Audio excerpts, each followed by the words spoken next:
नमस्कार, हिमाचल अभी की न्यूज रूम से मैं दिव्या। सबसे पहले अब तक के मुख्य समाचार। बीजेपी की रथ यात्रा का जवाब पदयात्रा से देगी कांग्रेस, आएंगे राहुल गांधी। रमन सिंह की चुटकी, हिमाचल में चारों ओर अंधेरा है, पहरेदार लुटेरा है। हिमाचल पुलिस को मिलेगा नया बॉस, डीजीपी संजय जाएंगे एनडीआरएफ।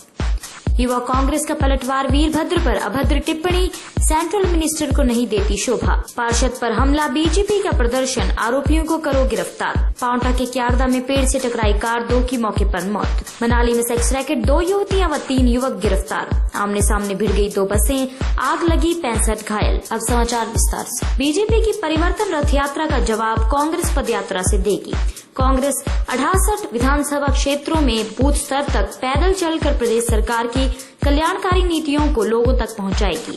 पदयात्रा का शुभारंभ 18 जुलाई से होगा और इसका समापन 21 या 22 अगस्त को किया जाएगा। समापन पर कांग्रेस के राष्ट्रीय उपाध्यक्ष शिरकत करेंगे व कार्यकर्ताओं को संबोधित करेंगे।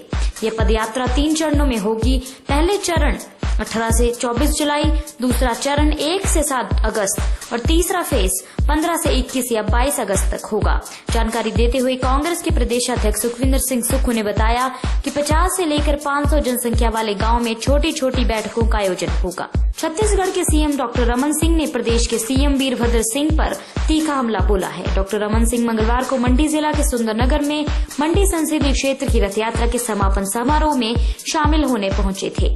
सुंदरनगर स्थित बीबीएमबी कॉलोनी में आयोजित जनसभा को संबोधित करते हुए सीएम डॉक्टर रमन सिंह ने प्रदेश के सीएम वीरभद्र सिंह पर जमकर निशाने साधे। डॉक्टर रमन सिंह ने कहा कि प्रदेश सरकार आकंठ भ्रष्टाचार में डूबी हुई है और प्रदेश के भ्रष्टाचार की पूरे देश में चर्चा हो रही है। आजकल देश में यह कहा जा रहा है कि हिमाचल में चारों ओर अंधेरा है, पहरेदार लुटेरा है।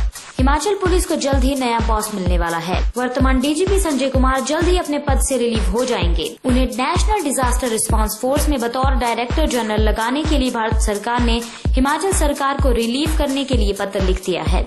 इसके साथ ये तय हो गया है कि अब हिमाचल में डीजीपी के पद पर किसी और को बिठाया जाएगा।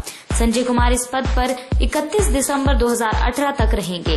इस संबंध में भारत सरकार के गृह मंत्रालय ने राज्य सरकार को सूचित कर दिया है। केंद्रीय स्वास्थ्य मंत्री जेपी नड्डा के सीएम वीरभद्र सिंह के खिलाफ की गई बयानबाजी पर युवा कांग्रेस भड़क गई है। युवा कांग्रेस ने पलटवार करते हुए कहा कि केंद्रीय मंत्री का ये बयान बिल्कुल भी तर्कसंगत नहीं है, जिसमें उन्होंने कहा है कि प्रदेश के अधिकारी वकीलों की फीस के लिए पैसा इकट्ठा कर रहे हैं। उन्होंने इस तरह का घटिया बयान देकर प्रदेश के अधिकारियों की गरिमा को ठेस पहुंचाई है। अन्य समाचार ब्रेक के बाद। मछली जल की रानी है, जीवन उसका पानी है। हाथ लगाओ डर जाएगी, बाहर निकालो मर जाएगी। ये कविता हम सब बचपन से सुनते आ रहे हैं दोस्तों। मछली की ओर तो सबने ध्यान दिया, लेकिन क्या किसी का ध्यान जल की तरफ भी गया? अगर भविष्य में जल ही नहीं होगा तो जीवन के अस्तित्व की कल्पना ही कैसे की जा सकती है? वर्तमान समय में जल संकट एक विकराल समस्या का रूप ले चुका है।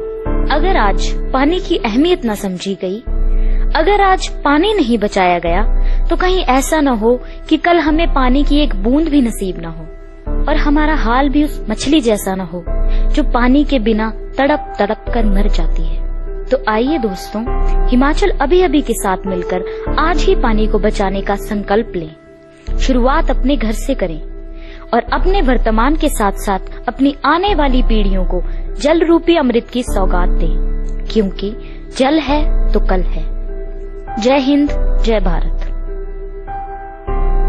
बीजेपी पार्षद संजय परमार पर कांग्रेस कार्यकर्ताओं द्वारा किए गए हमले के विरोध में बीजेपी ने आज टीसी कार्यालय के बाहर धरना प्रदर्शन किया। इस दौरान बीजेपी कार्यकर्ताओं ने सरकार के खिलाफ नारेबाजी की और मांग की कि इस मामले में शामिल आरोपियों को जल्द गिरफ्तार किया जाए। बीजेपी का आरोप है कि सरकार इन हमलावरों को बचा रही है और इससे राज्य में कांग्रेस सरकार की गुंडागर्दी भी उजागर हुई है। वहीं बीजेपी पार्षद पर हुए हमले में कांग्रेस कार्यकर्ताओं के साथ साथ सीधे तौर पर युवा कांग्रेस अध्यक्ष विक्रमादित्य सिंह का नाम भी आ रहा है। इसलिए इस सारे मामले में विक्रमादित्य के खिलाफ मामला दर्ज किए जाने के साथ निष्पक्ष जांच होनी चाहिए।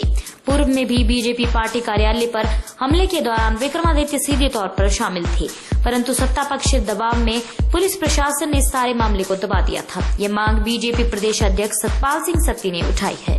NH7 पर क्यारदा के समीप तेज रफ्तार कार के पेड़ से टकरा जाने के बाद 2 लोगों की मौके पर ही मौत हो गई, जबकि 3 अन्य गंभीर रूप से घायल हुए हैं।